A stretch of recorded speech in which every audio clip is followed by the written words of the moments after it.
গেলে আমার লোক এখানে গাদা ধারছে, ইতির মধ্যে 5-6খানা লোক আসছে দেখলাম দুটো লোক এখানে শুয়েছিল, দেখলে একটা বুড়ি আর বুড়ো ঘরের ভেতর শুয়ে আছে। ইতির মধ্যে ঘরের ভেতর থেকে আগুন লেগে যায়। ওরা ছুটে পড়ে এসে কোনো রকম বুড়ি আর বুড়োটার উদ্ধার করলো। যে জিজ্ঞেস করছে কীভাবে কী হয়েছে, ওরা কিছু বলতে পারছে না। যাই জিনিস টাকা পয়সা হাঁড়ি খোলা যা ছিল সব একদম এই মোড় থেকে সব পড়ে গেছে। সব লোক হাঁড়ি খোলা বাবা তোমার বালতি টালতি নিয়ে জল মারছিল, কোনো জিনিস কোনো উদ্ধার করতে পারিনি, সব ঘেঁচতে পারিনি। আগুনের কাছে সম্পূর্ণটা সব পুড়ে গিয়েছে। এই বাড়ি ছাড়া আর অন্য বাড়ি আছে? বয়স্ক লোকেদের এই বাড়ি ছাড়া অন্য না, এই বাড়ি ছাড়া আর অন্য কোনো বাড়ি নেই।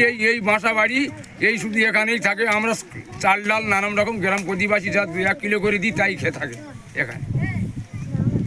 এখন তারা তো এখন থাকার বন্ধ ব্যবস্থা করতে গেলে এবারে প্রধান পঞ্চায়েত মেম্বার আছে, সবাই মিলে উদ্ধার টানা যদি করে থাকতে পারবে না তো ফুটপাথের উপরে থাকতে হবে। ভাত খেয়ে শুয়েছিল, তা আমরা বাড়িতে শুয়েছিলাম, ঠিক আছে। তারপরে এসে দেখছি ওটুকু আগুন লেগে গেছে। সব তাড়াহুড়ি করে আমার শাশুড়ি আমি বার করে নিয়েছি, যতটা বাড়ি বেঁচে নিয়েছি। জল মারলাম, জল মেরে একটু সাইজ করলাম, ঠিক করলাম, করে একটু আগুন দেওয়ালাম।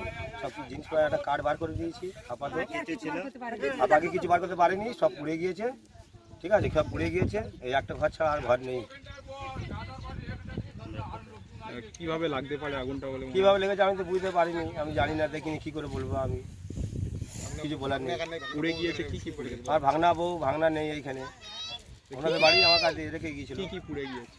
অনেক কিছু যা জিনিসপত্র পুড়ে গিয়েছে, অনেক কিছু অনেক যা জিনিসপত্র পুড়ে গিয়েছে, কেতাখানি সব পুড়ে গিয়েছে, সব জিনিস পুড়ে গিয়েছে। আপনার নাম? আমার নাম আকবর বৈদ্য।